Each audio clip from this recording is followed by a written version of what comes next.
Me aktivitete simbolike, kryeministri Zoran Zaev dhe homologu i tij bullgar Bojko Borisov vendosin t'i japin fund problemeve historike dhe të shënojnë intensifikimin e miqësisë dhe bashkëpunimit mes dy vendeve. Njëherësh dy kryeministrat këto takime i konsideruan si historike.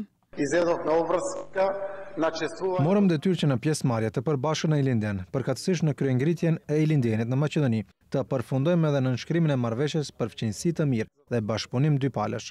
Me ftesën tonë kryeministri Borisov do ta vizitojë Maqedoninë dhe së bashku për herë të dytë do të përkulemi para përmendores së historisë sonë të përbashkët.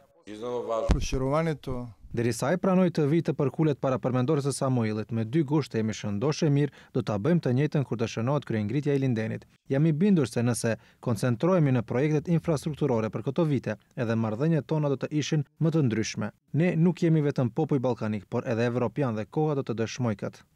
Zaev po ashtu njoftoi se në këtë kontekst një rrugë në Sofje do të emërohet me emrin e ish-presidentit të Maqedonisë Boris Trajkovski, ndërsa një rrugë në Shkup me emrin e ish-presidentit bullgar Xhelu Xhelev. Njëkohësisht kryeministri Borisov i premtoi Maqedonisë mbështetje në rrugën e saj eurointegruese. Do të bëjmë gjithçka që mundi me mikën Greqinë të punojmë së bashku që të zgjidhim të gjitha problemet, sepse destabilizimi i Maqedonisë do të thotë edhe destabilizimi i kufive tonë. Ne jemi për Maqedoni unitare, ne jemi për antarësimin e Maqedonisë në NATO e pastaj edhe në Bashkimin Evropian.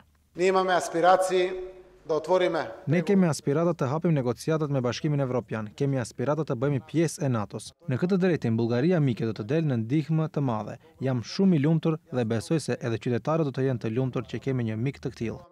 Zaev u takua edhe me presidentin e Bullgarisë Rumen Radev. Në këtë vizitë Zaev u shoqërua nga zëvendës kryeministri Bujar Osmani, ministri i transportit dhe lidhjeve Goran Sugarevski, si dhe ministri i kulturës Roberta Lagjozovski. Maqedonia dhe Bullgaria kanë disa çështje të hapura midis dy vendeve. Sofia nuk e pranon maqedonishten, ndërsa konteston edhe priardhjen e shumë personaliteteve të historisë maqedonase, si të Goce Delçevit, i cili njihet si një nga heronjtë kombëtar maqedonas.